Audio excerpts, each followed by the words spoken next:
हमारे भोलेनाथ। तो व्यास जी को ये बताने के लिए आए थे कि तुम्हारे पत्नी के गर्भ से एक सुखदेव नाम का बालक प्रकट होगा, वो संसार का उद्धार करने के लिए इस धरा पर आएगा और श्रीमद् भागवत की कथा को कह करके दुनिया का उद्धार करेगा। उसकी तुम सेवा करना, पाल पोस कर तुम उसको बड़ा करना। इस प्रकार से सुखदेव जी महाराज का जन्म ऐसे प्रकार से यहाँ पर हुआ। बोले सुखदेव जी महाराज की जय। एक कलयुगी भक्त था। वो कलयुगी भक्त एक बार काशी बनारस गया और काशी बनारस में जब वो भक्त गया तो एक मंदिर में गया, शंकर जी के मंदिर में।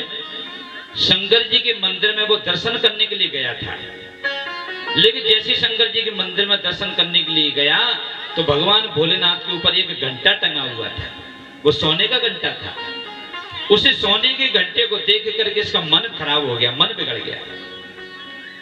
देखो, ईमानदार वही है जिसको बेईमानी का मौका नहीं मिला। आज इसने जब देखा कि ये सोने का घंटा है और मंदिर में कोई है नहीं, बढ़िया मौका मिल गया, तो क्या किया इसने? अपने दोनों पैरों को शंकर जी के ऊपर रख लिया, उस घंटे को चुराने लगा। ऐसा ये भक्त है। तो आइए इस भजन के माध्यम से हम लोग सुनेंगे।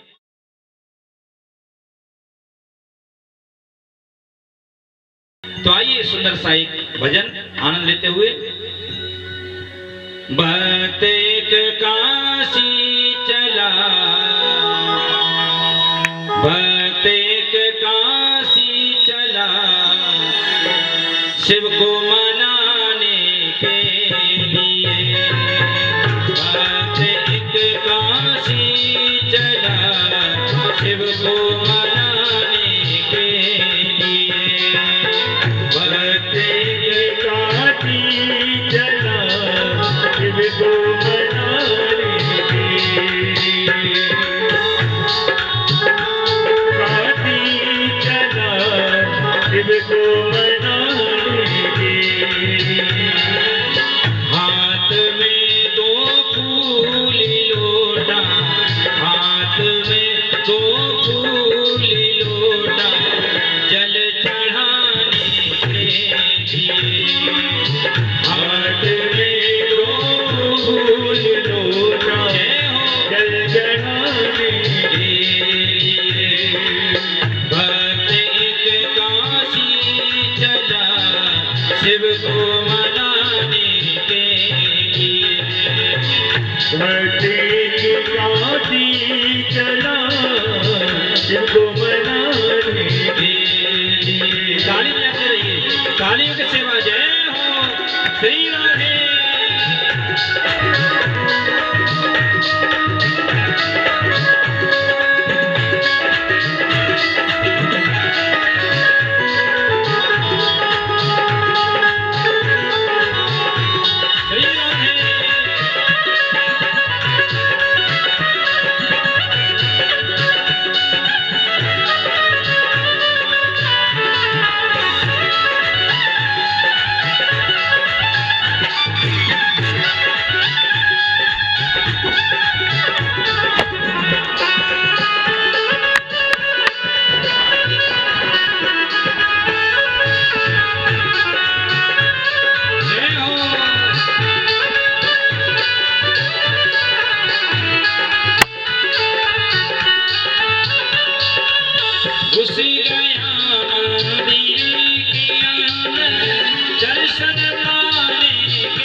गाड़ी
शंकर जी भक्त जब गया तो इसने देखा कि सोने का घंटा है, तो इसको ऊंचाई के लिए कोई जगह मिली नहीं। तो क्या किया इसने, भगवान भोलेनाथ के ऊपर अपना सर रख लिया और घंटे को चुराने के लिए खड़ा हो गया। देख कर सोने का घंटा पाप मन में आ गया, देख कर सोने का घंटा पाप मन में आ गया, शिव के ऊपर चढ़ गया, शिव के ऊपर चढ़ गया, घंटा बजाने के लिए, शिव के ऊपर चढ़ गया, घंटा चुराने के लिए। तालियों की सेवा जय हो।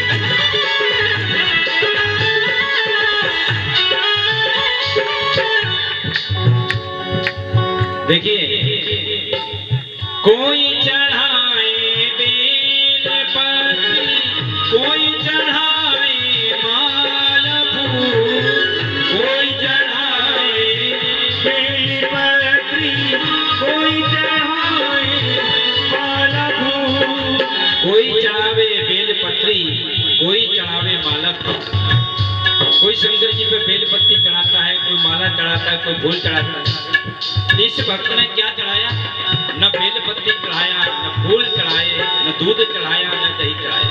तो क्या किया, भक्त खुद ही चढ़ गया, भक्त खुद ही चढ़ गया, घंटा चुराने के लिए, भक्त खुद ही चढ़ गया, घंटा चुराने के लिए। भक्त एक काशी चला, शिव को मनाने के लिए, भक्त एक काशी चला, शिव को मनाने के लिए। ये भक्त स्वयं भगवान भोलेनाथ के ऊपर जाकर चढ़ गया। ऐसा देखा कभी आपने? कितना कठोर हृदय होगा इसका। एक ही घंटा इसने शंकर जी के ऊपर खड़े होकर के चुराने लगा, और जब भगवान प्रकट हो गए ना, भगवान इससे रीझ गए, प्रसन्न हो गए। अरे भक्त, तेरे जैसा भक्त मैंने संसार में नहीं देखा, आज तुम मेरे ऊपर खड़ा हो गया, बता कितनी हिम्मत है तेरे पास। मेरी लोग बात पूजा करते हैं, याचना करते हैं, बता तुझे क्या चाहिए। तो ये कलियुगी भक्त था। एक ही घंटा इसने पहले से चुरा लिया था। इसने सोचा शंकर जी ने देखा नहीं है मुझे। तो भगवान भोलेनाथ जब प्रकट हुए ना, तो क्या बोला, बोले प्रभु एक काम करो। बोले बोलो बोलो, बोले एक घंटा और दे दो।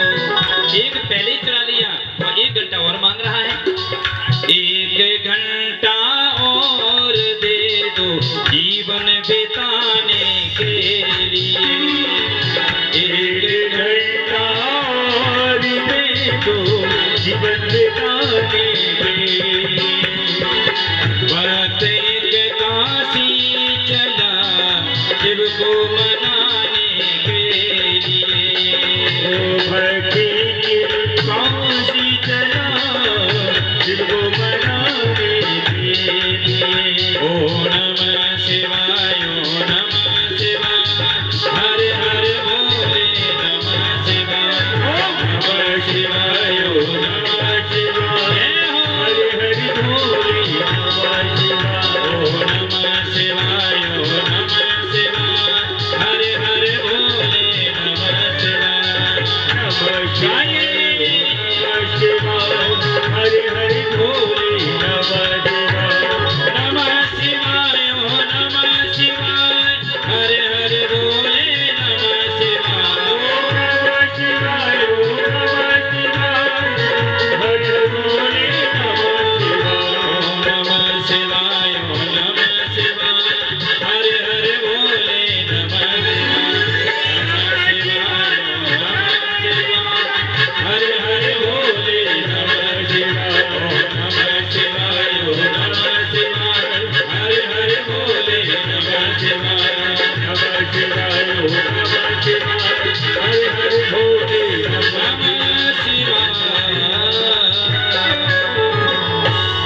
देखिए, एक दो लाइन का एक भजन है, उसको अगर आप लोग सुनेंगे तो अच्छा लगेगा। हालांकि थोड़ी सी में अंग्रेजी भी है और थोड़ी हिंदी भी है, दो लाइन का है, और जो लोग समझने वाले होंगे वो समझेंगे, जिनको अंग्रेजी आती है। सुंदर भजन है, हाथ से लिखा हुआ भजन है ये। 2 मिनट का है, ज्यादा समय नहीं लेंगे आपका, बल्कि यहाँ से अंग्रेजी नहीं बोलना चाहिए, लेकिन एक भाव के लिए आपको लोग बताते हैं। शिव जी के मस्तक पर मूनलाइट है। भगवान भोलेनाथ के माथे पर क्या विराजमान है? चंद्रमा। कर्पूर गौरम करुणावतारम संसार सारम भुजगेंद्रहारम सदा वसंतम हृदयार वंदे भवम भवानी सहितम नमामि। तो भगवान का जो शरीर है वो कर्पूर के समान है, कर्पूर गौरम, करुणा के अवतार है। तो शिव जी के मस्तक पर मूनलाइट है, बॉडी ब्राइट है, कलर व्हाइट है। शिव जी के मस्तक पर मूनलाइट है, बॉडी ब्राइट है, कलर व्हाइट है। शिव जी के मस्तक पर मूनलाइट है, बॉडी ब्राइट है, कलर व्हाइट है। और कौन रहता है इनके संग में? संग में रहती उनकी हिमालय की डॉटर डॉटर, संग में रहती उनकी हिमालय की डॉक्टर डॉक्टर, संग में रहती उनकी हिमालय की डॉटर डॉटर, संग में रहती उनकी हिमालय की डॉटर डॉटर। रहते कैलाश पर पास नहीं क्वार्टर, रहते कैलाश पर पास नहीं क्वार्टर। और भांग धतूरा तो इनकी डाइट है, भांग धतूरा तो इनकी डाइट है, बॉडी डाइट है, कलर डाइट है। शिव जी के मस्तक पर मूनलाइट है, बॉडी डाइट है, कलर डाइट है। शिव जी के मूनलाइट है, बॉडी डाइट है, कलर डाइट है। अच्छा, और देखिए, और शंकर जी के संग में कौन कौन रहता है? शंकर जी के जो मित्र हैं, जो गण हैं, वो कौन है? भूत प्रेत हैं। संग में रहता उनके भूतों का रैकेट रैकेट, संग में रहता उनके भूतों का रैकेट रैकेट। रखते हैं गांजा भांग पैकेट के पैकेट, रखते हैं गांजा भांग पैकेट पैकेट। नाम जिसका नंदी नंदी वो ऑक्सफोर्ड है, वो नाम जिसका नंदी नंदी वो ऑक्सफोर्ड है। क्योंकि माइन का क्लेवर जो दम का बोर्ड है, माइन का क्लेवर जो दम का बोर्ड है।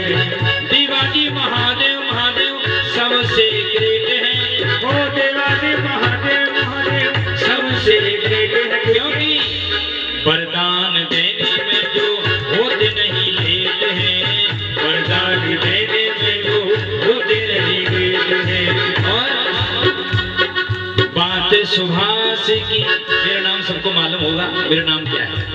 कार्ड गए होंगे ना, चिट्ठियां गई होंगी। बात सुभाष की बिल्कुल राइट है, बॉडी ब्राइट है, कलर व्हाइट है। बात सुभाष की बिल्कुल राइट है, बॉडी ब्राइट है, कलर व्हाइट है। शिव जी के मस्तक पर मूनलाइट है, बॉडी ब्राइट है, कलर व्हाइट है। बोल शंकर भगवान की जय। ये सुनाने की जगह नहीं थी, लेकिन हमने आपसे पहले इजाजत मांग ली थी, इसलिए आप कोई भाई बुरा नहीं मानना कि पंडित जी मंच पर बैठ करके अंग्रेजी का उपयोग कर रहे हैं। तो भाव की बात बन गई थी, इसलिए हमने आपको सुना दिया। बोले वृंदावन बिहारी लाल की जय। देखिए, सुखदेव जी महाराज ने अपनी माता के गर्भ से अवतार धारण किया और बड़े प्रेम के साथ में सुखदेव जी महाराज बड़े हुए, ब्राह्मणों को बुलाया। सुखदेव जी महाराज जब बड़े हुए तो सुखदेव जी को परीक्षा लेने के लिए जनक जी के पास भेजा व्यास जी महाराज ने। इसने काम क्रोध मोह लोभ लालच को जीता है कि नहीं? तो जब जनक जी के पास हमारे सुखदेव जी गए तो जनक जी ने पहरेदारों से कहा कि सुनो, दरवाजे पर जो ब्राह्मण खड़ा है ना, उसको खड़े रहने देना, उसको अंदर मत बुलाना। पहरेदारों ने कहा ठीक है महाराज। बढ़िया सुंदर घूंगर वाले बाल हैं, टमाटर जैसे गाल हैं, बढ़िया दौड़ते हुए चले आ रहे थे, दरवाजे पर खड़े थे। एक दिन हो गया खड़े खड़े, पहरेदारों से कहा देख करके आओ क्या स्थिति है। जब पहरेदार वहां से अंदर को गए तो खिलखिलाते हुए हंस रहे, बड़े आराम के साथ में खड़े हैं। पहरेदारों ने बताया महाराज वो तो बड़े प्रेम के साथ में खड़े हैं, न उनको कोई गुस्सा आ रहा है, न कोई मद आ रहा है, न कोई क्रोध आ रहा है। धीरे धीरे करके दूसरे दिन गए तो इसी प्रकार से दूसरे दिन खड़े हैं। 7 दिन हो गए सुखदेव जी महाराज को जनक जी के दरवाजे पर खड़े खड़े। तो जनक जी ने स्वयं आकर के देखा तो सुखदेव जी महाराज आराम से खड़े हैं, किसी प्रकार का कोई काम क्रोध लोभ लालच उनके मन के अंदर नहीं है। आज जनक जी प्रसन्न हो गए कि वास्तव में ब्राह्मण हो तो ऐसा हो। अगर कोई ब्राह्मण किसी के दरवाजे पर पहुंच जाए और कोई व्यक्ति थोड़ा पानी के लिए नहीं पूछ पाता ना, कोई कुर्सी के लिए नहीं पूछ पाता, कोई किसी वस्तु के लिए नहीं पूछ पाता, ब्राह्मण को कितना क्रोध आ जाता है। तो ये बात सुखदेव जी महाराज को जनक जी के पास क्यों भेजा, इसने काम क्रोध मोह लोभ लालच को जीता है कि नहीं, क्योंकि आगे जाकर के जी व्यास गद्दी पर बैठेगा और व्यास गद्दी पर बैठ करके इसके अंदर काम क्रोध मोह लोभ लालच आ गया तो ये क्या कथा सुनाएगा दूसरों को। जो स्वयं के क्रोध को नहीं जीत पा रहा तो दुनिया को क्या ज्ञान देगा। आजकल आपने देखा होगा 2-4 किताबें किसी ने पढ़ी और मंच पे आकर के बैठ गए, न कोई शैली है, न कोई गुरु है, न कोई व्यवस्था है, न कोई नियम धर्म है। यहां तक बताया है व्यास गद्दी से कि व्यास गद्दी सिर्फ ब्राह्मण की है, व्यास गद्दी का अधिकारी मात्र ब्राह्मण है। ब्राह्मण के अलावा इस गद्दी पर कोई बैठ नहीं सकता है। और ब्राह्मण भी कैसा, जिन्होंने गुरु परंपरा से श्रीमद् भागवत को पढ़ा है, जो वैष्णव है, भगवान का भजन करता है, काम क्रोध लोभ इसने जीता है, अपने मद को जिसने जीता है।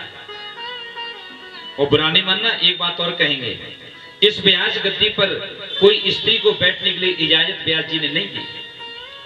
आजकल आप देख रहे होंगे कितनी बच्चियां, कितनी सन्यासी बन गई और बैठ के व्यास गद्दी पे प्रवचन कर रही हैं। यहां तक बताया भागवत में, स्त्री कितने भी नहा धो करके रहे लेकिन उसको अपवित्र बताया है, स्पष्ट लिखा हुआ है भागवत में। व्यास गद्दी के अधिकारी स्त्री नहीं है। स्त्री नहा धो करके, कितने भी नहा धो करके रहे, कितने भी साफ सफाई करके रहे तो भी उसको अपवित्र बताया, व्यास गद्दी पर बैठने के लायक नहीं बताया। और व्यास गद्दी पे आजकल सबसे ज्यादा आप देख रहे हैं तो कितनी बच्चियां बैठ रही हैं, 2-4 भजन सीख लिए, 2-4 गाने सीख लिए, बस व्यास गद्दी पे भागवत करने प्रारंभ कर दिया। ये मर्यादा है। यहाँ पर वैष्णव ब्राह्मण ही यहाँ पर बैठ सकता है, ऐसा यहाँ पर भागवत में लिखा है। हमारा बताने का काम था, बाकी आप जानो आपका काम जानो। तो महाराज सुखदेव जी महाराज को आशीर्वाद दिया। सुखदेव जी महाराज वहां से लौट करके आए और अपने स्थान पर जाकर रहने लगे। सुखदेव जी कहते हैं एक समय की बात, एक बार व्यास जी अपनी कुटिया पर विराजमान थे, बैठे थे। उसी समय इनके मन के अंदर एक भाव प्रकट हुआ, मुझे संसार के लिए कुछ करना चाहिए। तो क्या किया इन्होंने, व्यास जी ने क्या किया, एक वेद को लिखना प्रारंभ किया, वृक्षों की कलमें बनाई, समुद्र की स्याही बनाई और वेदों को लिखना प्रारंभ कर दिया। एक वेद लिखा जिसका नाम ऋग्वेद है। ऋग्वेद, यजुर्वेद, सामवेद, अथर्ववेद, 4 वेद लिखकर तैयार किए व्यास जी ने। महाभारत लिखा जिसमें 1 लाख श्लोक हैं, 17 पुराण लिखकर तैयार किए, फिर भी इनके अंदर शांति नहीं हुई। तो नारद जी महाराज बीना बजाते हुए चले आए। क्या बात है व्यास जी, आप चिंतित हैं, क्या बात की चिंता है आपको। तब व्यास जी ने कहा क्या बताऊं, मैंने वेद लिख दिए, पुराण लिख दिए, महाभारत लिख दिया, सब कुछ लिख दिया, फिर मेरे अंदर शांति प्राप्त नहीं हो रही, मुझे शांति नहीं है। कभी कभी ऐसा हम लोगों के साथ भी होता है। बच्चे समय से स्कूल जा रहे हैं, बच्चे समय से पढ़ाई कर रहे हैं, घर में भोजन पानी समय से चल रहा है, फिर भी कभी कभी मन हमारा उदास हो जाता है, मन में कभी एक अलग प्रकार की कोई चिंता होती है। ऐसा व्यास जी के साथ हो रहा है। तो व्यास जी के पास जब नारद जी गए तो नारद जी से जब व्यास जी ने कहा क्या बता नारद, पता नहीं तुम्हें इतने आनंद में कैसे रहते हो। तो नारद जी ने कहा एक काम करो, नारायण भगवान ने चतुश्लोकी भागवत मेरे पिताजी ब्रह्मा जी को सुनाई थी और ब्रह्मा जी ने वो 4 श्लोक मुझे दान में दिए थे नारद को, और वही 4 श्लोक आज मैं आपको सुना रहा हूं। उन्हीं चतुश्लोकी भागवत का मैं आज आपको दान कर रहा हूं, उनको आप विस्तार से लिखना प्रारंभ कर दो, निश्चित रूप से तुम्हारे अंदर शांति मिल जाएगी, निश्चित रूप से तुम्हारे अंदर वो शांति प्राप्त हो जाएगी महाराज। बोले ठीक है। उसी समय चतुश्लोकी भागवत का दान हमारे नारद जी ने व्यास जी महाराज को दे दिया और व्यास जी महाराज ने गणेश जी महाराज का आह्वान किया। गणेश जी महाराज ने कहा देखो लिख तो मैं दूंगा, भागवत को लिखने के लिए मैं तैयार हूं, लेकिन मेरी एक शर्त है। व्यास जी ने पूछा क्या शर्त है? वो शर्त ये है कि 100 श्लोक होने के बाद में आपको एक श्लोक का अर्थ करके बताना पड़ेगा, तो मैं लिखने के लिए तैयार हूं।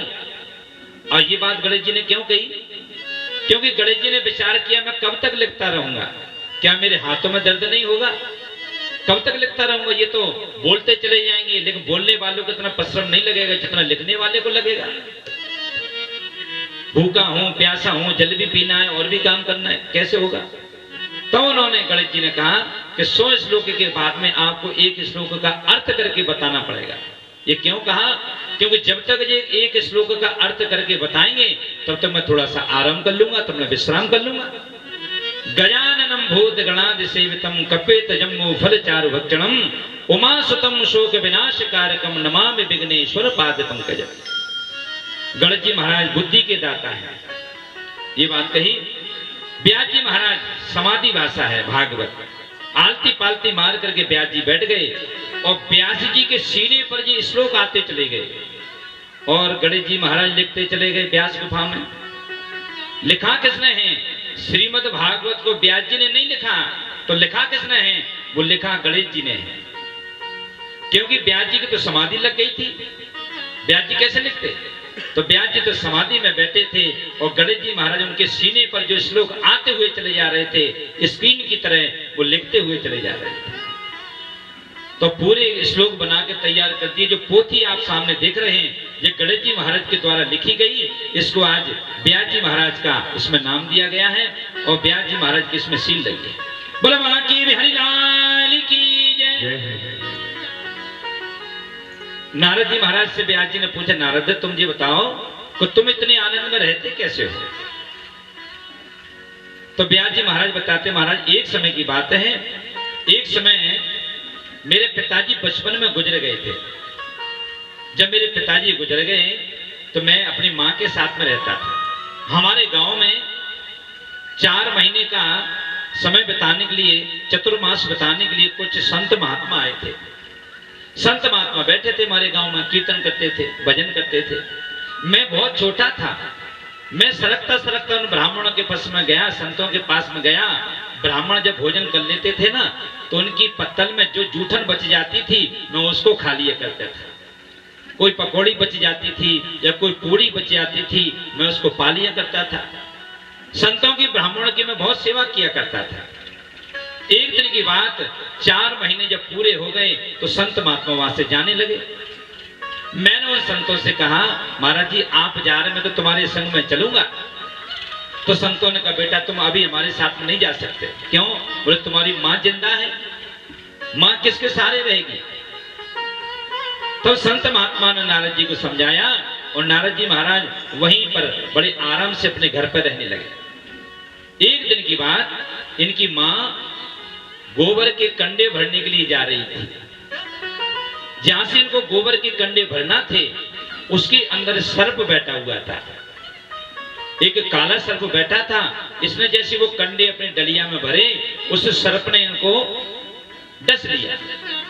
जब इन्होंने अपनी मां को डसा सर्प ने, नारद जी की जब मां को डसा तो मां का प्राणांत हो गया। जब मां का प्राणांत हुआ तो नारद जी महाराज बोले, प्रभु मेरी आंखों से दो प्रकार के आंसू निकले। तो व्यास जी ने पूछा, दो प्रकार के आंसू कैसे होते हैं? बोले, महाराज सुनिए मेरी बात। आंखें दिखने में दोनों एक जैसी होती हैं, एक में सूर्य एक में चंद्रमा निवास करता है हम लोगों के नेत्रों में। जो व्यक्ति दुख में रोता है ना, जो दुखी होकर के रोता है तो आंख के अंदर से गर्म आंसू निकलते हैं, और जो व्यक्ति खुशी में रोता है तो आंख से ठंडे आंसू निकलते हैं। आप चेक करके देखना।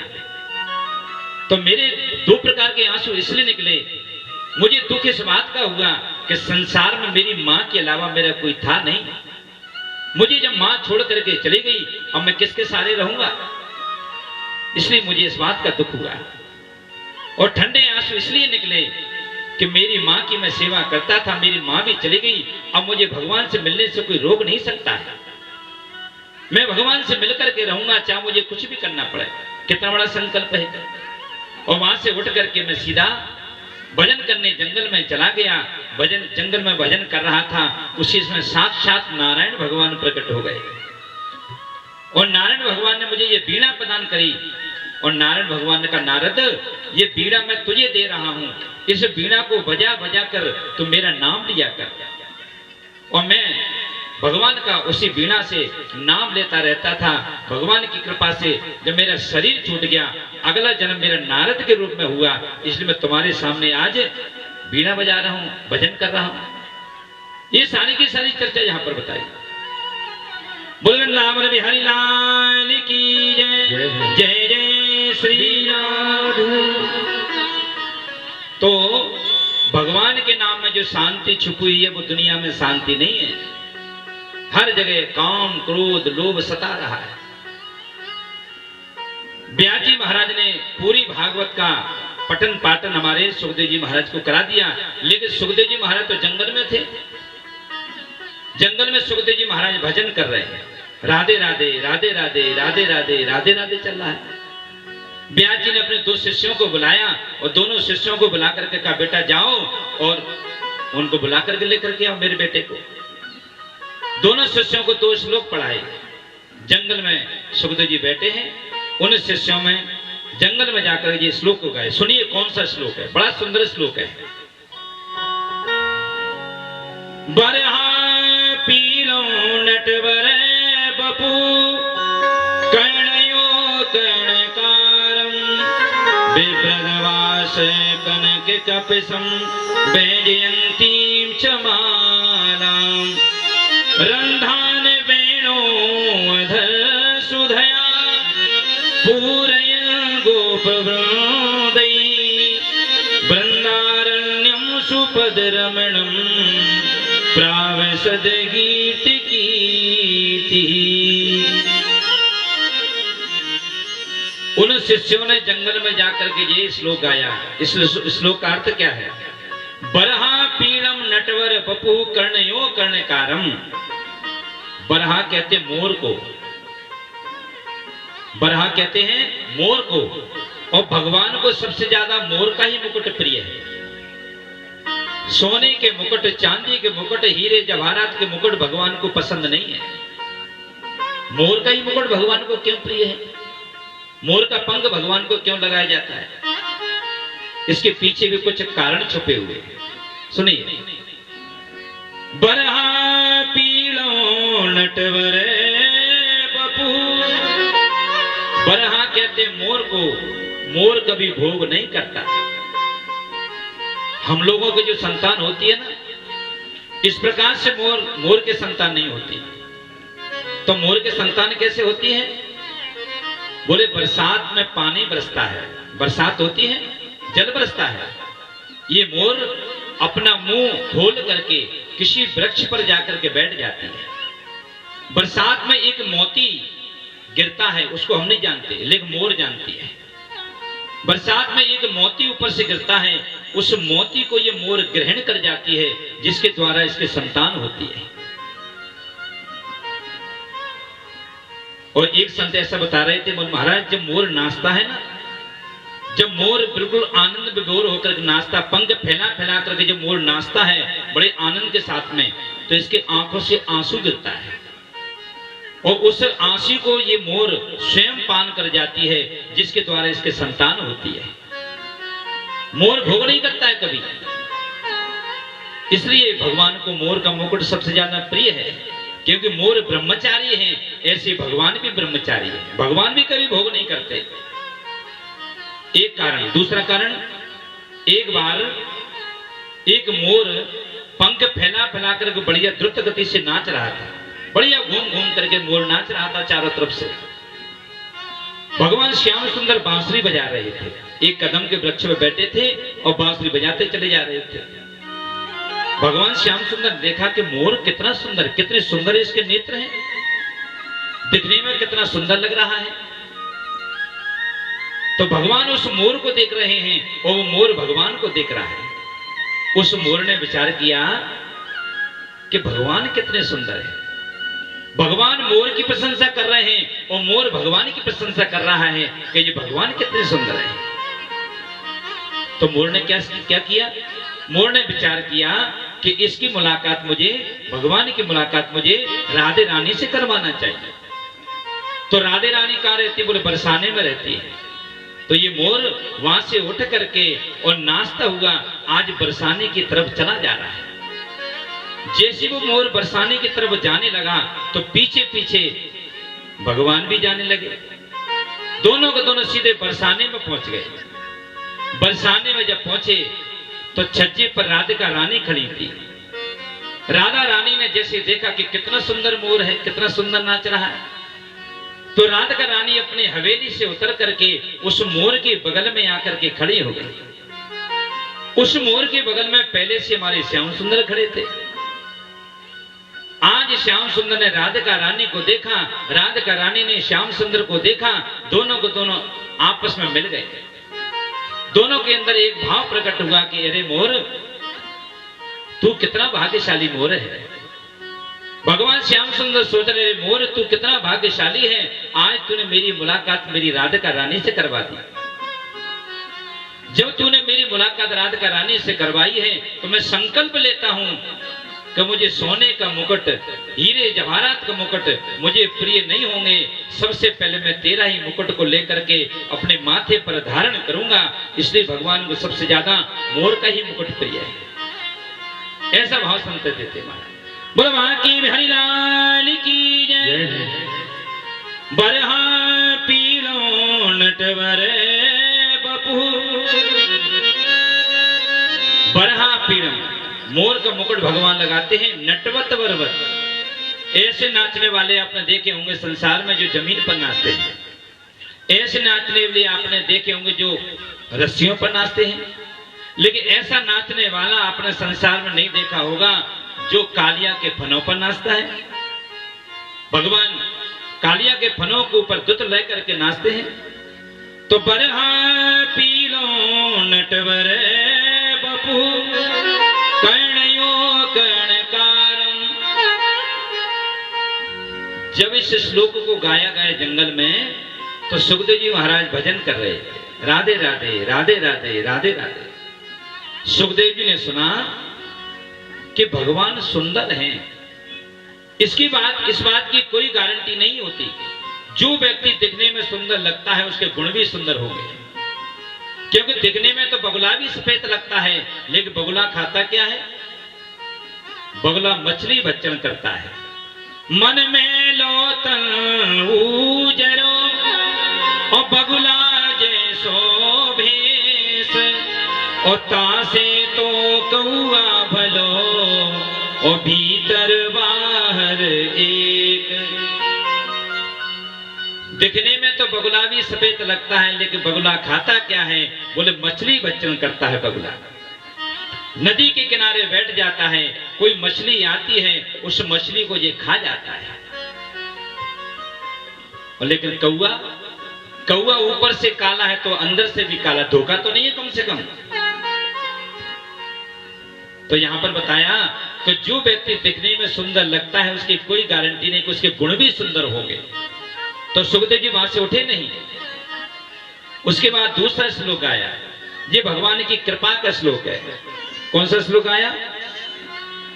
अहो बकियों स्तन कालकूटम जिघांसया पायद प्रसाद्भि लेभे गतिं धातु चितांत तोन्यम कंबा दयालो शरणं ब्रजेम। जब उन शिष्यों ने दूसरा श्लोक गाया तो ये श्लोक किस जगह का है? सुनिए ध्यान से। बोले भगवान को मारने के लिए वो पूतना अपने स्तनों पर कालकूट जहर लगा करके भगवान को मारने के लिए आई थी। लेकिन भगवान कितने कृपालु हैं, भगवान ने उस पूतना को धाय माता की गति प्रदान कर दी। धाय माता किसको कहते हैं? जो निज बच्चे को जन्म देने वाली, उसको कहते हैं धाय माता। जब ये पुत्र स्तन लेकर के भगवान के मुख में धरा तो उसका दम घुटने लगा। बड़ी जोर से चिल्लाई, कन्हैया मुझे छोड़ दे, लाला मुझे छोड़ दे, कन्हैया मुझे छोड़ दे। तो भगवान बोले, मौसी जी, या तो हम कभी किसी को पकड़ते नहीं हैं, और जब पकड़ते तो कभी छोड़ते नहीं हैं, ये हमारी आदत है। हम उसका उद्धार करके ही छोड़ते हैं मौसी जी। भगवान ने दूसरा घूंट भरा और उस पूतना के प्राण पखेरु उड़ गए, नीचे जाकर इसको पटक दिया। उसको धाय माता की गति भगवान ने प्राप्त कर दी। जो गति भगवान को देवी की मैया को देना चाहिए, जो गति भगवान को देवकी मैया को देना चाहिए, कौशल्य मैया को देना चाहिए, नंद रानी को देना चाहिए, भगवान ने वो गति आज पूतना को प्रदान कर दी। इतने दयालु है भगवान। अपने भक्तों के लिए क्या क्या नहीं करते। भगवान अपने भक्तों के लिए किसी के घर छान चमाने पहुंच जाते हैं, किसी के दरवाजे पर नाई बन करके पहुंच जाते हैं, किसी के दरवाजे पर भात भरने पहुंच जाते हैं, किसी के घोड़ों की मालिश करने भगवान पहुंच जाते हैं। भगवान अपने भक्तों के लिए क्या क्या नहीं करते, सब कुछ तो कर रहे हैं, सब कुछ तो दे रहे हैं हम लोगों को। फिर भी हम कैसे हैं? जब हम दुखी रहते हैं तो भगवान को याद करने लगते हैं। सो हनुमान चालीसा याद हो जाता है सबको जब दुख में आ जाते हैं। सो जय हनुमान ज्ञान गुण सागर जय कृष्ण लोक को जाकर। और जब पैसा आ गया, जब धन आ गया, सब कुछ हो गया, तो कहा कि भगवान जो किया मैंने किया। मकान कौन ने बनवाया? मैंने बनवाया महाराज। बेटियों की शादी कौन ने करी? मैंने करी।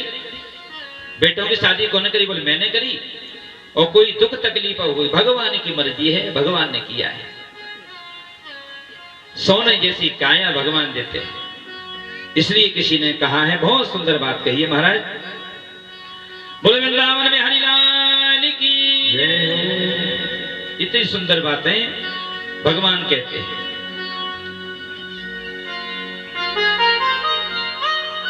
भगवान ने सुंदर नृत्य करके सबको आनंद दिया, तभी तो कहा है खबर ना या जग में पल की रे। एक मिनट का भरोसा नहीं है हम लोगों को। अभी बैठे हैं, 2 मिनट बाद किसके साथ कौन सी घटना घट जाए इसका कोई पता नहीं। इसलिए कहा एक संत ने बहुत सुंदर बात है, सुनिए। खबर ना या जग में पल की रे, खबर ना या जग में पल की रे, खबर ना या जग में पल की रे, खबर ना या जग में पल की रे, खबर ना या जग में पल की रे, खबर ना या जग में पल की रे, खबर ना या जग में पल की रे, खबर ना या जग में पल की रे, खबर ना या जग में पल की रे।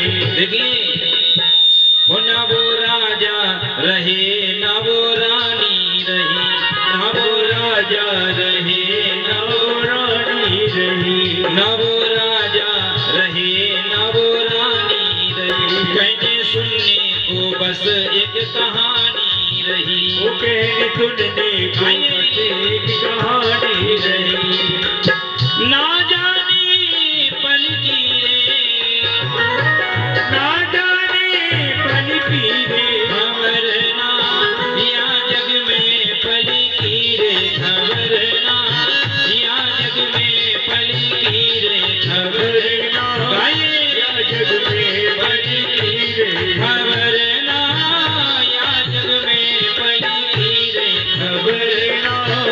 या जग में बल की रे। तालियों की सेवा करते हुए जय हो।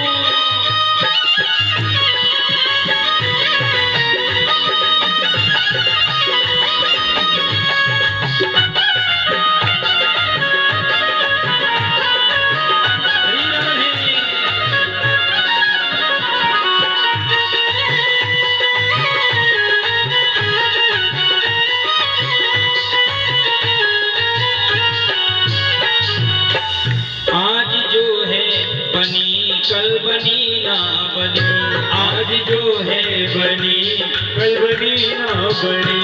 आज जो है धनी कल धनी ना धनी, आज जो है धनी कल धनी ना धनी। आज छाया तनी कल तनी ना तनी, आज छाया तनी कल तनी ना तनी। आज जैसी छनी कल छनी ना छनी, आज जैसी छनी कल छनी ना छनी। ना जाने पल की रे, ना जाने पल की रे खबर ना, या जग में पल की रे खबर ना, या जग में पल की रे खबर ना, या जग में पल की रे खबर ना। या जग में पल की रे। और देखिए सब का सब यहीं पर पड़ा रह जाता है।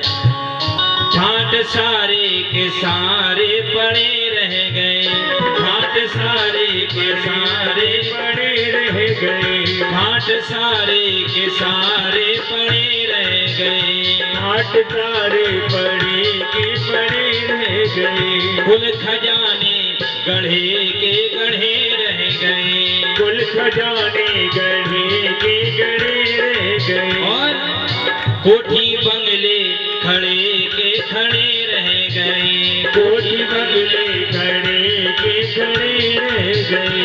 हीरे मोती जड़े के जड़े रह गए, हीरे मोती जड़े के जड़े रह गए।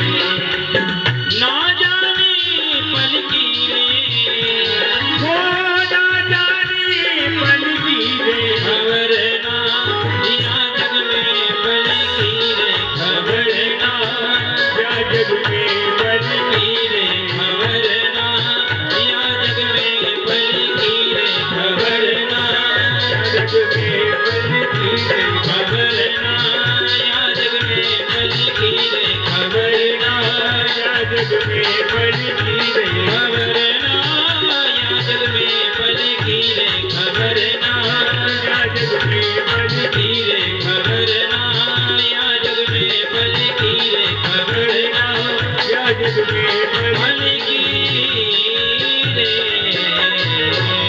बोलवा की बिहारी लाल की जय हो।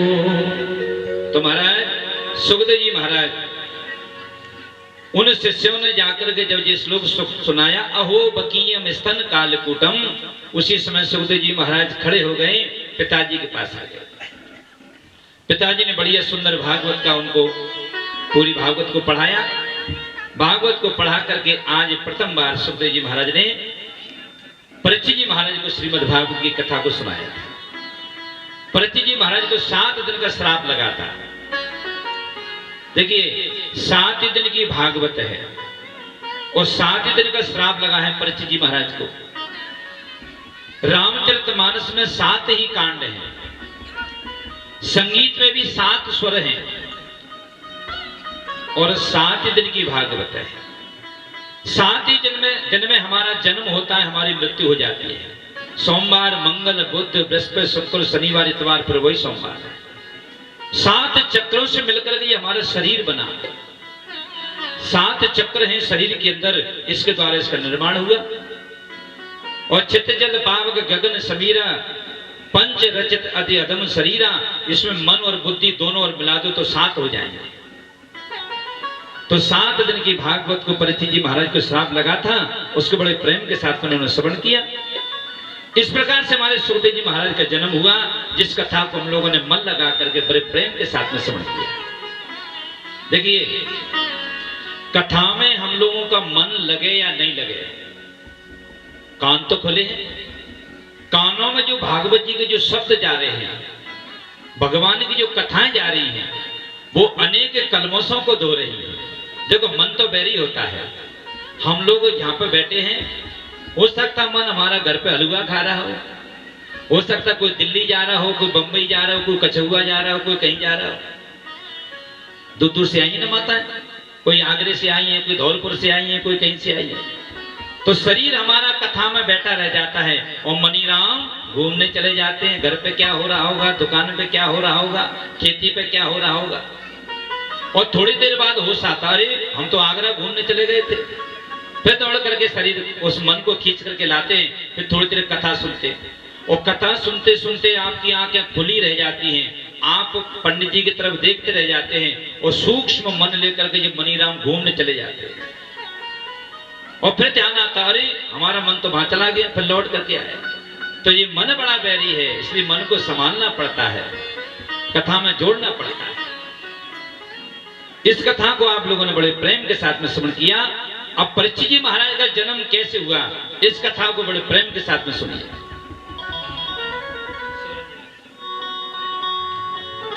श्री कृष्ण गोविंद हरे मुरारी, हे नाथ नारायण वासुदेवा। श्री कृष्ण गोविंद हरे मुरारी, हे नाथ नारायण वासुदेवा। श्री कृष्ण गोविंद हरे मुरारी, हे नाथ नारायण वासुदेवा।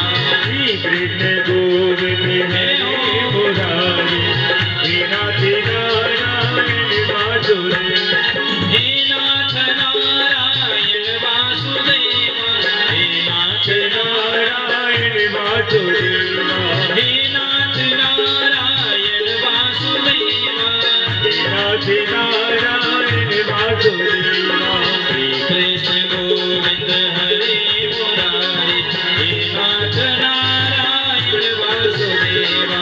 श्री कृष्ण गोविंद हरे मुरारी, हे नाथ नारायण वासुदेवा। तालियों के सेवा जय हो। श्री राम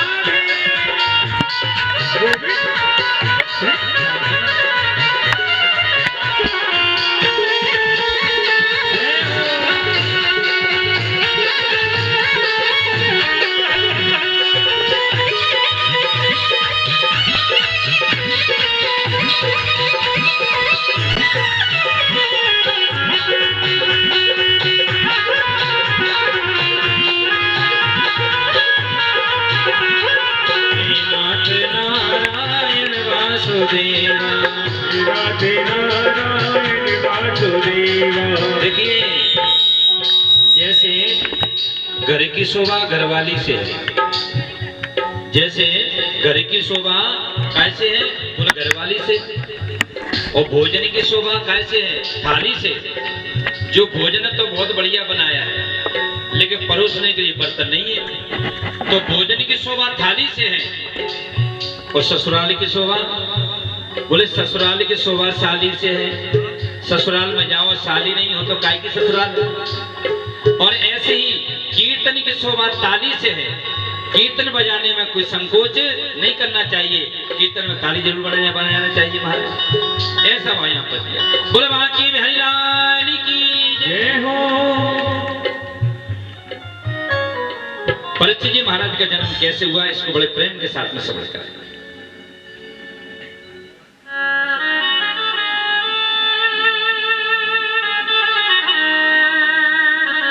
यदा मृदे कौरव संजयाना, वीरे व्रतो वीरे गतुं गदेशो, ब्रकोदरा विधि गदा विमर्शं, भग्नोरदण्डे धृतराष्ट्रपुत्र। सूत जी महाराज सोनकाद जी को सुना रहे, प्रभु यदा मृदे कौरव संजयाना। परीक्षित जी महाराज के जन्म से महाभारत की कथा जुड़ी हुई है। देखिए उस समय की बात है। यदा मृदे कौरव संजयाना। कौरव कितने भाई हैं, बोले 100 भाई हैं। पांडव कितने भाई हैं, बोले पांडव मात्र 5 भाई हैं। जब कौरवों में पांडवों में आपस में जब विवाद चल रहा था ना, तो भगवान एक बार शांति दूत बन करके और आज दुर्योधन को समझाने के लिए गए थे। दुर्योधन से भगवान ने कहा, रे दुर्योधन, ये पांडव तुम्हारे भाई है ना? बोले हाँ हमारे भाई है। तो दुर्योधन, जब ये पांडव तुम्हारे भाई है ना, तो जो तुम्हारे पास जमीन जायदाद है, जो तुम्हारे पास धन है, उसके भी ये आधे के अधिकारी हैं। तो दुर्योधन बोला नहीं नहीं नहीं, हमारे भाई जरूर हैं, लेकिन धन दौलत में इनका कोई हिस्सा नहीं, खेती किसानी में इनका कोई हिस्सा नहीं। भगवान बोले, दुर्योधन ये तुम्हारे भाई हैं, तुम कुछ से ज्यादा कुछ नहीं कर सकते, तो तुम एक काम करो, इनको तुम 5 गांव दे दो, 5 गांव में ये अपना जीवन यापन कर लेंगे। तो दुर्योधन बोला कि सुई के नीचे जितनी भूमि आती है, उतनी भूमि भी मैं बिना युद्ध के नहीं दे सकता। अगर इनको 5 गांव चाहिए या जो भी चाहिए, इनको मेरे संग युद्ध करना पड़ेगा। युद्ध में मुझे परास्त कर दें, जो चाहे सो ले जाए। भगवान बोले, दुर्योधन, तुमने नानियों से कहानियों में सुना होगा, जब युद्ध होता है ना, अनेक बच्चे अनाथ हो जाते हैं, अनेक बच्चे अनाथ हो जाते हैं, अनेक स्त्रियां विधवा हो जाती हैं, खून की नदियां बह जाती हैं, परिवार के परिवार शांत हो जाते हैं। इसलिए तुम एक काम करो, इनको तुम 5 गांव दे दो। दुर्योधन बोला, नहीं महाराज, मैं इनको कुछ नहीं दे सकता। भगवान समझाने के लिए गए थे, समझा करके भगवान लौट करके आ गए। उसके बाद युद्ध प्रारंभ हुआ। और महाभारत का युद्ध के विषय में कौन नहीं जानता, कितना भीषण युद्ध हुआ था महाभारत का। कौरव 100 भाई हैं। आज जब इनका युद्ध हुआ, तो आज दुर्योधन के 99 भाई मारे गए। दुर्योधन के जब 99 भाई मारे गए, तो चीलें मर्रा रही हैं, खून की नदियां बह रही हैं, अनेक स्त्रियां विधवा हो गई, अनेक बच्चे अनाथ हो गए। आज दुर्योधन ने सोचा कि मेरे 99 भाई मारे गए।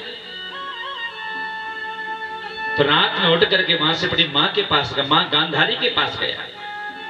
कल से दुर्योधन का युद्ध भीमसेन के संग में होने वाला है।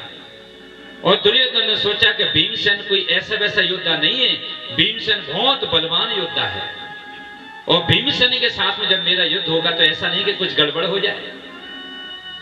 तो रात में ये दुर्योधन उठ करके अपनी मां के पास गया।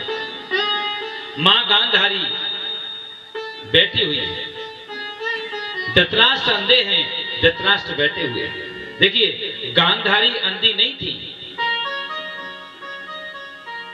गांधारी अंधी नहीं थी, धृतराष्ट्र जी महाराज अंधे थे।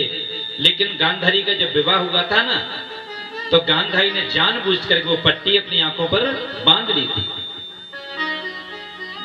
आज बेटी दौड़ करके दुर्योधन गया, मां मैं तुमको प्रणाम करता हूं, दंडवत करता हूं। गांधारी एकदम बोली, अरे दुर्योधन, तू अब क्या लेने के लिए मेरे पास आया है? तूने मेरे 99 भाइयों की हत्या करवा दी, तूने मेरे 99 बच्चों को मरवा दिया, अब तू मेरे पास क्या लेने के लिए आया है? तो दुर्योधन बोला, मां मैं तुम्हारा आशीर्वाद लेने के लिए आया। कल मेरा युद्ध भीमसेन के संग में होने वाला है मां, ऐसा नहीं कि कुछ गड़बड़ हो जाए।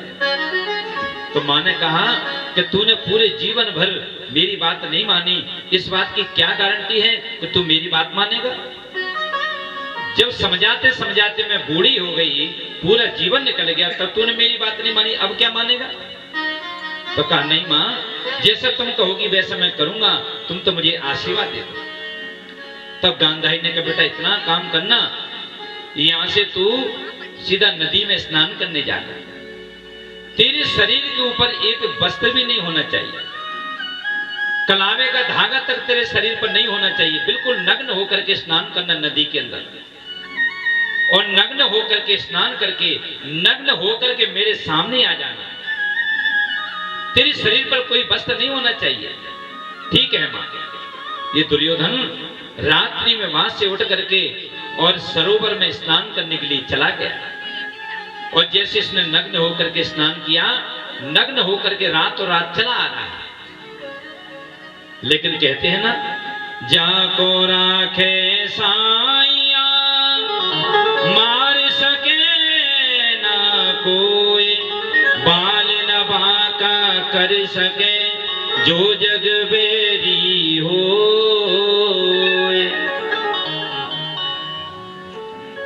दुर्योधन जब नग्न होकर के चला आ रहा है, भगवान भेष बदल करके पहुंचे। भैया राधे राधे, भैया जय श्री कृष्णा, भैया राधे राधे। दुर्योधन ने पूछा आप कौन हैं? तो भगवान तो भेष बदल करके गए थे। भगवान बोले हम तो भैया यहाँ से निकल के जा रहे थे, लेकिन आप कौन हैं? तो दुर्योधन बोला तुम मुझे नहीं जानते? संसार में ऐसा कौन है जो मुझे नहीं जानता? मेरा नाम दुर्योधन है। भगवान बोले अरे दुर्योधन, तुम तो इतने शक्तिशाली हो और इस अवस्था में नग्न होकर के कहां जा रहे हो रात्रि में? तुम्हें लज्जा नहीं आती? तो दुर्योधन बोला कि मेरी मां ने कहा है कि मेरे सामने तू नग्न होकर के आना। भगवान को बड़ी जोर से हंसी आई। भगवान हंसने लगे। अरे दुर्योधन, ये कोई सोच, ये ऐसा काम करने की जगह है? अपनी मां के सामने तू इस अवस्था में जाएगा, तुझे लज्जा नहीं आएगी? तुझे शर्म नहीं आएगी? तो बोले मेरी मां ने कहा है। तेरी मां ने क्या कहा है? मेरी मां ने कहा है कि तेरे शरीर पर कलावे का धागा तक नहीं होना चाहिए। तो भगवान बोले कलावे की धागे की मना करिए, केले की पत्ते की मना थोड़ी करिए। जंगल में केले के पत्ते की थोड़ी कमी है। अपने शरीर पर तू केले का पत्ता तो बांध सकता है। अब दुर्योधन ने सोचा कि केले का पत्ता ढूंढने के लिए कहां जाऊंगा महाराज? तो भगवान तो छलिया है। भगवान ने कहा तू केले के पत्ते की चिंता करता है, देखो मैं साथ में लाया हूं केले का पत्ता। और भगवान ने पीछे हाथ निकाल करके वो केले का पत्ता निकाल करके दे दिया। इसको तो बांध सकता अपने शरीर से। दुर्योधन ने उस केले के पत्ते को लेकर के अपने शरीर से बांध लिया। उस केले के पत्ते को बांध करके दुर्योधन अपनी मां के सामने चला जा रहा है। मां, मैं स्नान कर लिया, मैं तुम्हारे सामने आ गया। बेटा तूने कोई वस्त्र तो नहीं पहने? नहीं मां, मैंने कोई वस्त्र नहीं पहने। तूने कोई चालाकी तो नहीं चली? नहीं मां, मैंने कोई चालाकी नहीं चली। और उसने ये नहीं बताया कि मैं केले का पत्ता बांधे हूं, कि झूठ बोलने की जिसको आदत होती है ना, और आगे एक आध बार वो सत्य भी बोल जाए ना, तो ये लगेगा ये झूठी बोल रहा होगा। मां को विश्वास नहीं हुआ। तो मां ने क्या किया? मां ने कहा बेटा मेरे सामने आके खड़ा हो जा। जन्म जन्म की जो पट्टी बंधी थी, उस पट्टी को मां गांधारी ने खोला। उस पट्टी को खोल करके सबसे पहले गांधारी ने आज दुर्योधन के चेहरे को देखा। वो पूरा का पूरा चेहरा आज वज्र का हो गया, लोहे जैसा हो गया। निगाह को जैसे नीचे किया, पूरा का पूरा सीना आज लोहे का हो गया, वज्र का हो गया। धीरे धीरे देखती चली जा रही हैं, पूरा का पूरा शरीर लोहे का होता चला जा रहा है। और जैसे ही कमर से नीचे निगाह गई तो वहां पर केले का पत्ता बंधा था। केले के पत्ते को देख करके गांधारी ने उस पट्टी को लेकर के पुनः वापस बांध लिया। और गांधारी ने कहा चल भाग जा यहाँ से, जहां पर तूने अपनी चालाकी चली है वहीं पर तेरी मौत है, अब तुझे कोई बचा नहीं सकता, चल जा यहाँ से, भाग जा यहाँ से। और विश्वास कीजिए, कहीं अगर दुर्योधन अपनी चालाकी नहीं चलता तो दुर्योधन को भगवान भी नहीं मार पाते, क्योंकि गांधारी के नेत्रों पर जन्म जन्म से जो पट्टी बंधी थी, दिव्य शक्ति उन नेत्रों के अंदर थी। अगर देख लेती तो इसको कोई मार नहीं पाता। लेकिन भगवान ने ये, भगवान पांडवों की तरफ है, क्योंकि भगवान धर्म की तरफ है। अधर्म का भगवान ने नाश किया और धर्म की संस्थापना भगवान ने की। आज जैसे ही ये सामने गया तो आज गांधारी ने भगा दी, भाग जा यहाँ से, चल, अब तुझे कोई बचा नहीं सकता है। वहां से लौट करके जो रणभूमि में आज गया, सुबेरा हो गया, ये रात की बात है, सुबेरा हुआ। उधर भीमसेन बहुत बड़ा योद्धा है। भीमसेन की गदा में वजन कितना है? बोले 18 टन की गदा है, एक ट्रक जिसमें वजन आ जाएगा। 18 टन की गदाएं दोनों योद्धाओं की, इतनी लंबी चौड़ी इनका शरीर है। और दोनों की गदाएं जब आपस में टकराती हैं तो बिजली की तरह आवाज आती है, बिजली की तरह चमकता है, आवाज आने लगती है। बराबर टक्कर के भाई भाई योद्धा हैं, बराबर लड़ रहे हैं। भीमसेन ने मिलाकर के गदा को जैसी कमर में दिया, इसकी जंगा को तोड़ दिया, इसकी जंगा टूट गई, रणभूमि में पड़ा हुआ है और करा रहा है, रोता जा रहा है। ये रोता जा रहा है, चीलें मर्रा रही हैं, पक्षी मर्रा रहे हैं, शरीर को नोच नोच करके खा रहे हैं। इसका एक मित्र है जिसका नाम अश्वत्थामा है। अश्वत्थामा दौड़ करके गया, अरे भैया क्या हुआ? तो दुर्योधन बोला कि तू भी जले पर नमक छिड़कने के लिए आ गया? कि क्या हुआ, तुझे दिख नहीं रहा कि क्या हुआ मेरे साथ? मेरे 99 भाई मारे गए और मेरे संग में ये घटना भी होगी, तो भी तू कह रहा है कि तुम्हारे संग में क्या हो गया? अश्वत्थामा बोला, मित्र तूने अपने 99 भाई मरवा दिए और तू भी इस अवस्था में पड़ा है। मैंने तुझसे उसी दिन कहा था कि तुम मुझे सेनापति बना दो, लेकिन तुमने मुझे सेनापति नहीं बनाया। सेनापति तुमने भीष्म पितामह को बनाया। भीष्म पितामह भले ही तुम्हारी सेना में थे, भले ही कौरवों की सेना में थे, लेकिन भीष्म पितामह का पूरा आशीर्वाद पांडवों की तरफ था। पांडवों को आशीर्वाद दिया करते थे। जब अर्जुन धनुष छोड़ा करता था भीष्म पितामह के पास, तो धनुष खाने के बाद, बाण खाने के बाद भी भीष्म पितामह अर्जुन को आशीर्वाद दिया करते थे। जब ये बात देखी तो आज मित्र तू ये काम कर दे मेरा। क्या काम करूं?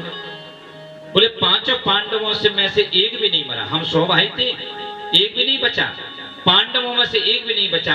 अगर तुम मेरे सच्चा मित्र है तो तुम ये काम कर दे, अगर एक पांडव को भी मार करके ला करके मेरे सामने रख देगा तो मैं ये सोचूंगा तू मेरा पक्का मित्र है।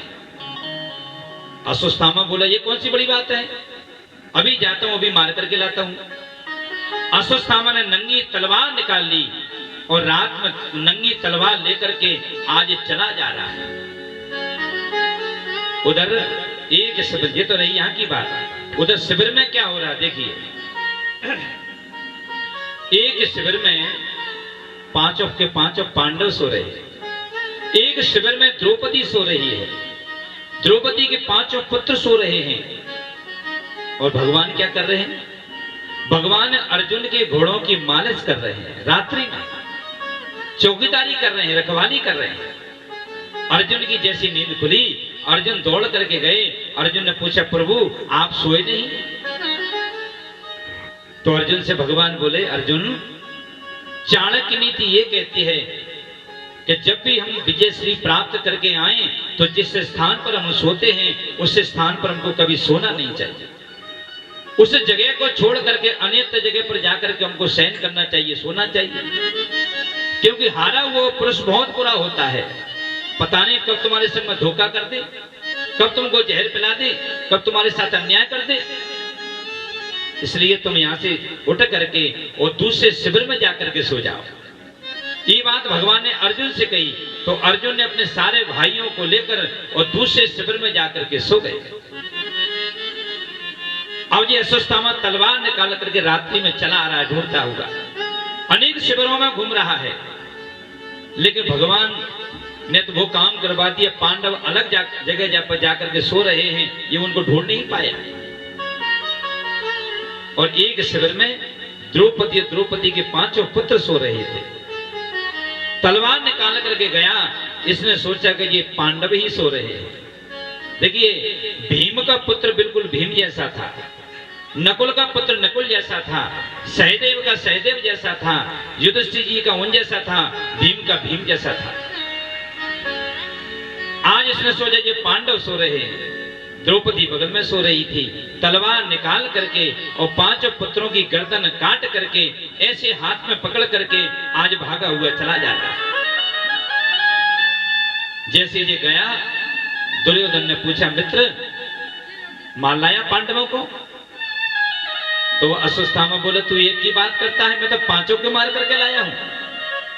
अरे मुझसे कितनी बड़ी भूल हो गई कि मैंने भीष्म पितामह को अपना संग में मंत्री बनाया। अगर मैं तुझे ही बना लेता तो ये स्थिति नहीं होती। आज पछता रहा है। और देखिए दुर्योधन को श्राप लगा हुआ है कि दुख और सुख जब दोनों संग में मिलेंगे तब तो तुम्हारी मृत्यु हो जाएगी। जब ये 5 पुत्रों के सर को पकड़ करके जब ये जा रहा था तो दुर्योधन ने पूछा, मित्र ले आया? हाँ ले आया। बोले सबसे ज्यादा मेरी दुश्मनी भीमसेन से थी, मुझे भीमसेन का सर चाहिए। भीमसेन का सर निकाल करके जैसे अश्वत्थामा ने दुर्योधन को दिया और दुर्योधन ने उस सर को पकड़ करके और जैसी मसला तो उसका कचूरमा उड़ गया। आज दुर्योधन समझ गया कि जिसके अंदर मेरी 18 टन की गदा जब मैं मारा करता था तो मेरी गदा वापस आ जाया करती थी, और जिसमें मैं मार रहा हूं ये आज हाथों के द्वारा मसला गया। इसका मतलब ये भीमसेन नहीं था। अब इसके दिमाग में आ गया कि ये भीमसेन नहीं था, हो सकता है ये भीमसेन का बेटा हो। एकदम से कड़ करके बोला, अरे भैया अश्वत्थामा, अरे मित्र, तूने ये क्या किया? तूने तुम्हारे भतीजे की हत्या मेरे से ही करवा दी। मेरे भतीजे को तू मार करके ले आया, आज बड़ा पछता रहा है, रो रहा है। मेरी दुश्मनी मेरे भाइयों से थी, मेरे भतीजों से नहीं थी, इसलिए तूने बहुत गलत किया। इसको जब आए थे तो खुशी हुई थी, और जब उसको देखा तो इसको दुख हुआ, और दुख और सुख जब दोनों संग में मिले इसका तत्काल उसी समय प्राणांत हो गया। ये तो रही रणभूमि की बात, ये तो रही रणभूमि की बात। अब उधर क्या हो रहा है देखिए। उधर सवेरे जब द्रौपदी सो करके जागी तो बच्चों को बगल में लिटा करके सोई थी। 4 बजे जब द्रौपदी जागी तो पांचों को 5 बच्चों के आज धड़ पड़े थे, सर गायब थे। उनको देख करके द्रौपदी की आंखों में आंसू आ गए, द्रौपदी रोने लगी। माता शिशूना निधनो सुताना निशम्य घोरम परितप्यमाना तदा रुदधा कलाकुलाक्षी तास्वात्मकं तुम किरीटमाली।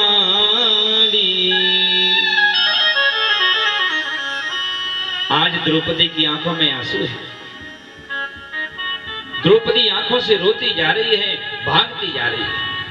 माता शिशु नाम निधुनम सुतानाम दौड़ करके आई तो भगवान ने पूछा, द्रौपदी क्या हुआ, क्यों रो रही हो, क्या हो गया? द्रौपदी पर बोला नहीं जा रहा। जब व्यक्ति दुख में रोता है ना, जब व्यक्ति को विशेष कोई दुख होता है ना, उसकी वाणी से आवाज नहीं निकलती, उसका कंठ अवरुद्ध हो जाता है, एक शब्द उसकी वाणी से नहीं निकलता। द्रौपदी बोल नहीं पा रही। द्रौपदी ने भगवान का हाथ पकड़ा और हाथ पकड़ करके जिस शिविर में इनके बच्चे पड़े थे वहां ले जाकर के खड़ा कर दिया। प्रभु, आपके होते हुए ये सब कैसे हो गया? भगवान ने सोचा ये काम कौन कर सकता है? इतना नीच कर्म, छोटे बच्चों की हत्या करना बहुत बड़ा पाप है। किसी गर्भवती स्त्री को घर से निकालना बहुत बड़ा पाप है। ये कौन कर सकता है? अर्जुन की नींद खुल गई। अर्जुन, सहदेव, सबके सब भाई दौड़ करके आए, भगवान के चरणों में गिरे तो जैसे देखा द्रौपदी रो रही है, देखा पांचों को 5 बच्चों के धड़ पड़े हुए।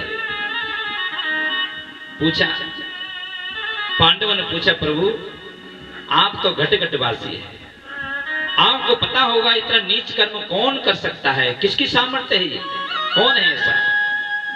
तो भगवान ने कहा, अर्जुन ये और किसी ने नहीं किया, ये काम दुर्योधन ने ही करवाया है, और ये काम अश्वत्थामा ने किया है। अश्वत्थामा ने किया है, मैं अश्वत्थामा को जीवित नहीं छोड़ूंगा। उसी समय अर्जुन ने अपना गांडीव उठाया और रथ पर बैठे तैयार होकर के आज चले जा रहे हैं।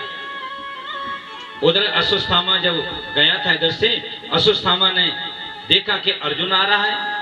अर्जुन कोई छोटा मोटा योद्धा नहीं है। द्रौपदी अगर तुम कहो तो इसके टुकड़े टुकड़े करके मैं जमीन में गड़वा दूं, द्रौपदी जैसा तुम कहोगी वैसा मैं करने के लिए तैयार हूं। बताओ तुम। आज द्रौपदी करुणा की मूर्ति है। द्रौपदी की आंखों में आंसू भरे और द्रौपदी बोली, प्रभु, अरे अर्जुन ये ब्राह्मण बालक है, मैं जानती हूं किसी मां का बेटा अगर जब मरता है, किसी मां के बेटे को थोड़ी सी तकलीफ होती है तो मां को कितना कष्ट होता है। मेरे 5 बेटे मारे गए, मुझे कितना कष्ट हो रहा है ये मैं जानती हूं। लेकिन इसके तो एक ही है, इसकी मां के तो एक ही बेटा है। अर्जुन तुम भूल गए, जो धनुर्विद्या तुम चला रहे हो ना, ये द्रोणाचार्य का बेटा है। अश्वत्थामा द्रोणाचार्य का बेटा है, जिन्होंने तुमको धनुष विद्या चलाना सिखाया है। आज तुम अपने गुरु के पुत्र की हत्या करोगे, इसको तुम मारोगे। दूसरी बात, ये ब्राह्मण बालक है। ब्राह्मण कितना भी पतित हो जाए, ब्राह्मण कितना भी नीच कर्म करने वाला हो जाए, कभी ब्राह्मण की हत्या नहीं करना चाहिए। ऐसी बातें कोई कर सकता है? द्रौपदी के 5 बेटे मारे गए और द्रौपदी कह रही मुक्तिताम मुक्तिताम, इसको छोड़ दो, इसको क्षमा कर दो। कितने करुणा की मूर्ति है। किसी के अगर मोहल्ले में किसी का बेटा अगर उद्यम कर रहा हो और पड़ोसी में किसी की मां ने उसको थप्पड़ मार दिया तो दूसरी लड़ने आ जाती है सवेरे, तो तूने थप्पड़ मारा तो मारा कैसे मेरे बच्चे को। और इधर द्रौपदी के 5 मारे गए, लेकिन फिर भी कह रही है इसको क्षमा कर दो, इसको क्षमा कर दो, इसको छोड़ दो। भीमसेन बोले द्रौपदी तेरे अंदर तो दया वहां प्रकट हो गया, हम इसको नहीं छोड़ेंगे। अर्जुन बोला हम इसको नहीं छोड़ेंगे। और कोई कह रहा है इसको छोड़ दो, कोई कह रहा है इसको मार दो। और छोड़ दिया जाए क्या मार दिया जाए, क्या किया जाए? तो भगवान से पूछा, ब्रह्मन बंधो न हत्यव्यो आताताई वदाहरण मय्यो वसुभ्यासु परपानुशासनम। ब्राह्मण बालक की कभी भी जीवन में हत्या नहीं करना चाहिए। अगर ब्राह्मण की हत्या कर दी तो ब्रह्म हत्या लग जाएगी, ऐसा बताया है। कभी जीवन में ब्राह्मण का धन हरण नहीं करना चाहिए, ब्राह्मण का शोषण कभी नहीं करना चाहिए, ब्राह्मण की हत्या कभी नहीं करना चाहिए। हलाहल जहर से तो दुनिया बच जाएगी, संसार की किसी समस्या से दुनिया बच जाएगी। अगर ब्राह्मण का धन हरण किया गया, ब्राह्मण की हत्या की गई, तो व्यक्ति का कुल नाश हो जाता है, पूरे खानदान का सर्वनाश हो जाता है। ऐसा भागवत जी में बताया। बपनम द्रविणादानम, सबके सब खड़े हैं। भगवान से पूछा अर्जुन ने, प्रभु क्या करें बताओ? तो भगवान बोले ब्राह्मण को कभी मारना नहीं चाहिए और आताताई को कभी छोड़ना नहीं चाहिए। ये बात भगवान ने कही। इस बात को लेकर के अर्जुन समझ गए मुझे क्या करना चाहिए। तो अर्जुन ने लेकर के अपना तीर लेकर के और अश्वत्थामा के माथे पर लगाया। उसके पास जो मणि थी उस मणि को बाहर निकाल लिया, इसकी चुटियां कटवा दी, जनेऊ कटवा दिया और बीच सभा में से धक्का देकर के इसको भगा दिया, धक्का देकर के इसको भगा दिया। देखिए, ब्राह्मण की भरे समाज में अगर किसी ब्राह्मण की अगर अवहेलना की जाए, उसका अपमान किया जाए, तो मौत से भी बुरा होता है वो। आज भगवान ने इसको चिरंजीवी बना दिया, चिरंजीवी बना के रख दिया कि तुम चिरंजीवी रहो। अश्वत्थामा बलिर्व्यासो हनुमान विभीषण। कौन कौन है चिरंजीवी? बोले अश्वत्थामा चिरंजीवी है। अगर भगवान चाहते तो पांडवों के द्वारा इसकी हत्या करवा सकते थे, लेकिन भगवान ने ऐसा नहीं किया। क्यों? इसको चिरंजीवी बना दिया। बंदूक की गोली से तो व्यक्ति एक ही बार में मरेगा, लेकिन जब जो उस कर्म को याद करेगा ना, तो दिन भर पछताता रहेगा कि मैंने कितना नीच कर्म किया, मुझे ऐसा कभी नहीं करना चाहिए, बार बार ये पछताता रहेगा। तो अश्वत्थामा चिरंजीवी है, बलि महाराज चिरंजीवी हैं, हनुमान जी महाराज चिरंजीवी हैं, विभीषण जी महाराज चिरंजीवी हैं, और कृपाचार्य जी महाराज चिरंजीवी हैं, और परशुराम जी महाराज चिरंजीवी हैं। ये 7 लोग हैं, 7 लोगों को चिरंजीवी बना दिया महाराज। तो अश्वत्थामा चिरंजीवी है महाराज, उसको बना दिया। इसको तो शुक्रगुजार होना चाहिए कि मुझे भगवान ने छोड़ दिया। लेकिन नीच व्यक्ति की प्रवृत्ति क्या होती? छलम तुष्टा, छलम तुष्टा। आपने कथा सुनेंगे, आप रुक्मिणी जी के देवकी मैया के विवाह की कथा को सुनेंगे। जब इनका विवाह हो रहा था तो जब आकाशवाणी हुई थी कि 8वां गर्भ तेरा ही काल होगा, उसी समय कंस ने अपनी तलवार निकाल करके अपनी बहन की हत्या करने के लिए तैयार हो गया। तो क्षणम तुष्टा जो दुष्ट व्यक्ति होते हैं उनकी प्रवृत्ति 2-2 मिनट में बदलती रहती है। अभी कुछ कह देंगे, शाम को कुछ कह देंगे, परसों कुछ कह देंगे, स्थायी नहीं रहते ये लोग। तो महाराज इसको शुक्रगुजार होना चाहिए कि चलो मुझे छोड़ तो दिया। अब मन में ये सोच रहा है अब ऐसा कौन है, इनके घर में अब कौन बचा है। तब अस्वस्थामा ने सोचा, ओहो उत्तरा अभी गर्भवती है, अभी उत्तरा के गर्भ में भी एक संतान पल रही है, उसको भी मैं मार करके रहूंगा चाहे कुछ हो जाए। तो आज इसने अग्नि बाण लेकर के और उत्तरा की तरफ छोड़ दिया। उत्तरा ने देखा कि सामने से अग्नि बाण चल के आ रहा है। उत्तरा हाथ जोड़ करके और आज भगवान से विनती कर रही है, भगवान से प्रार्थना कर रही है, पाहे पाहे महायोगिन देव देव जगत्पते नान्यं त्वद्भयं पश्ये यत् मृतो परस्परम्। पाहे पाहे महायोगिन देव देव जगत्पते, हाथ जोड़ करके विनती कर रही है, प्रभु मुझे बचाइए, प्रभु मेरी रक्षा कीजिए। उसी समय भगवान ने क्या किया, भगवान ने कहा उत्तरा मेरे प्रति तुम मात्र भाव प्रकट करो। और जैसे ही भगवान से कहा, भगवान ने कहा उत्तरा तुम मेरे प्रति मात्र भाव प्रकट करो, उसी समय भगवान ने अंगूठे के बराबर रूप धारण कर लिया, अंगूठे के बराबर हो गया। और अंगूठे जैसा रूप धारण करके भगवान आज उत्तरा के गर्भ में प्रवेश कर गए। जो अग्निबाण चल करके सामने से आ रहा था, भगवान ने आज चक्र सुदर्शन धारण कर लिया और जो अग्निबाण चल के आ रहा था उसको समाप्त कर दिया। भगवान ने आज उत्तरा के गर्भ की रक्षा कर दी। हाथ जोड़ करके विनती कर रहे हैं। देखिए ऐसी माताएं आपने संसार में बहुत देखी होंगी जिन्होंने भगवान को जन्म दिया। देवी मैया, कौशल्या मैया, है ना। और ऐसी माताओं का भी आपने नाम सुना होगा जिन्होंने भक्तों को जन्म दिया। ध्रुव जी महाराज की मां, प्रहलाद जी महाराज की मां। लेकिन ऐसी माता आपने अभी तक नहीं सुनी होगी कि एक ही बार में उनके गर्भ के अंदर भक्त और भगवान दोनों के दोनों। उत्तरा के गर्भ में परीक्षित जी महाराज पल रहे हैं और उसी उत्तरा के गर्भ में परीक्षित जी महाराज की रक्षा करने के लिए भगवान छोटा सा रूप धारण करके आज अपने उत्तरा के गर्भ में पहुंच गए। परीक्षित जी महाराज का भगवान का मिलन तो बाहर बाद में हुआ, पहले इनका मिलन उस गर्भ के अंदर हो गया। कितने बड़ी भाग्यशाली।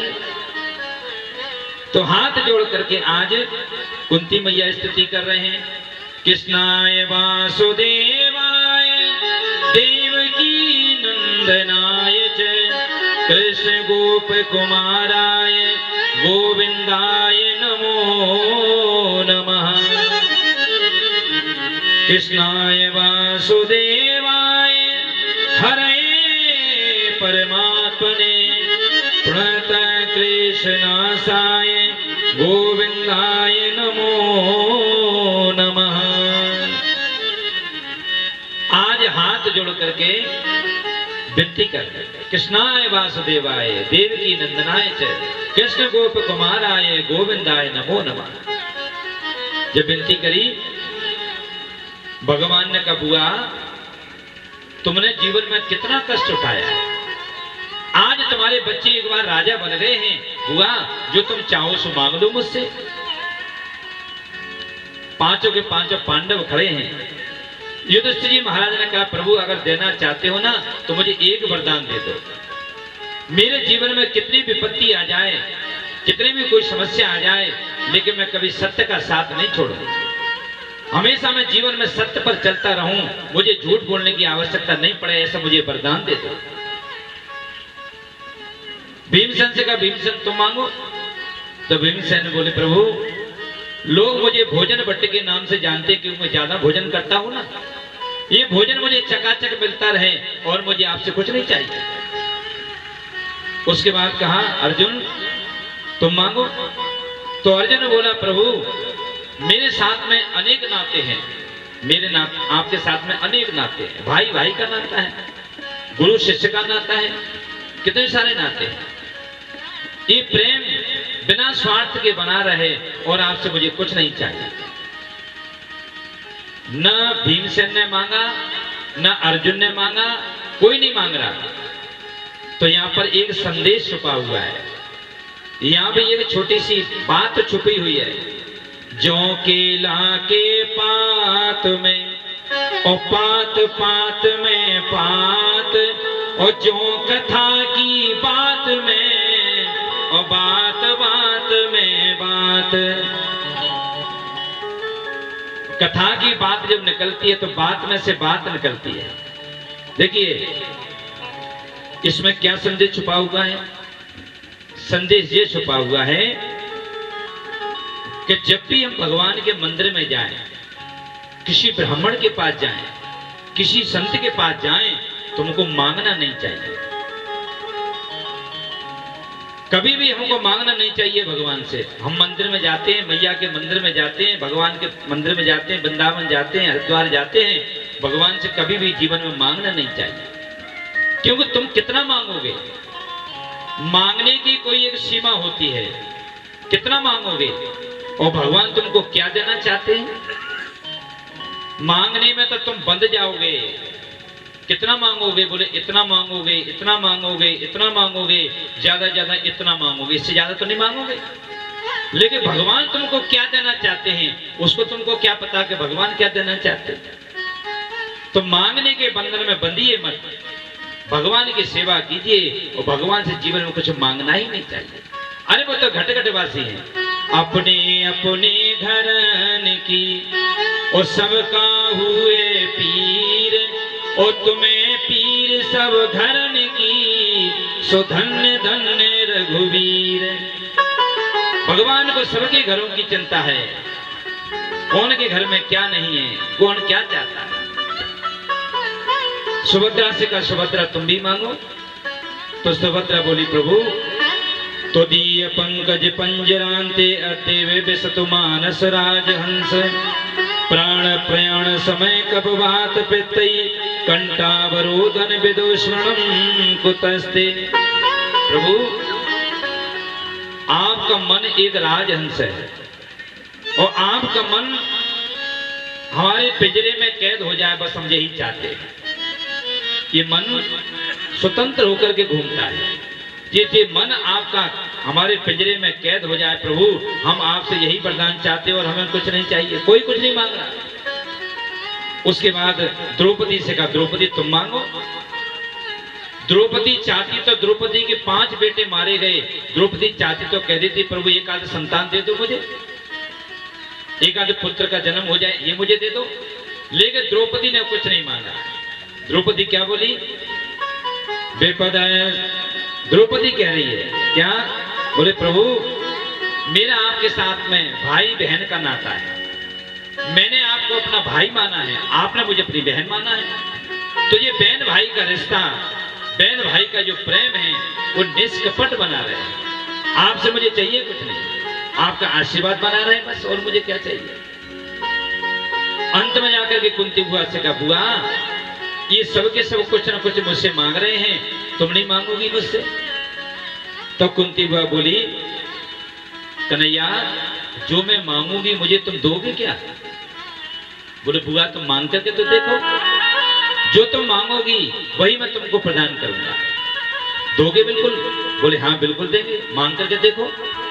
तो कुंती बुआ मांग रही क्या, बेपद संतो न जगत गुरु भवतो दर्शनो यस्पाद पुनर्भव दर्शनम। क्या चाहती हो। तो कुंती बुआ बोली प्रभु सुख के माथे सिल पर जो सुख हृदय से जाए, बलिहारी व दुख की पल पल नाम रटाए। बोले सुख के माथे सिल पर है जो सुख हृदय से जाए, और बलिहारी व दुख की जो पल पल नाम रटाए। कुंती बुआ बोली कन्हैया अगर तुम देना चाहते हो ना तो एक वरदान दे दो। क्या दुख चाहिए, क्या चाहिए। बोले मेरे जीवन में कष्ट पर कष्ट आता है, मेरे जीवन में दुख पर दुख आता रहे। कन्हैया मुझे बस यही चाहिए और मुझे कुछ नहीं चाहिए। भगवान ने जैसे सुना कि बुआ तुम होश में हो, तुम क्या मांग रही हो? दुखों से तुम्हारा बुआ पेट नहीं भरा? तुमने जीवन में कितने दुख उठाए हैं? तुम्हारे बच्चों को 12 वर्ष का वनवास हुआ, क्या वो दुख नहीं था? 1 वर्ष का तुम्हारे बच्चों को अज्ञातवास हुआ, क्या वो दुख नहीं था? तुम्हारे बच्चों को लाचा गृह में जलाने का षड्यंत्र किया गया, क्या वो दुख नहीं था? लाचा गृह में एक माचिस की काड़ी दिखाने की आवश्यकता थी, तुम्हारे सारे के सारे बच्चे जल करके भस्म हो जाते, क्या वो दुख नहीं था? और तो भी तुम दुख मांग रही हो। तो क्या बोली? बोले प्रभु मैं आपसे दुख इसलिए मांग रही हूं कि जब जीवन में दुख आता है ना तो आप आ जाते हो। जब जब भी मेरे जीवन में कष्ट आया, जब भी जीवन में तकलीफ आई, जब जीवन में दुख आया तो आप आ जाते हो। और जब आप आ जाते हो तो दुख वहां से भाग जाता। दुख रहता कहाँ है? दुख जब तक है तब तक आप नहीं आए, और जहां पर आप नहीं हो वहीं पर तो दुख है।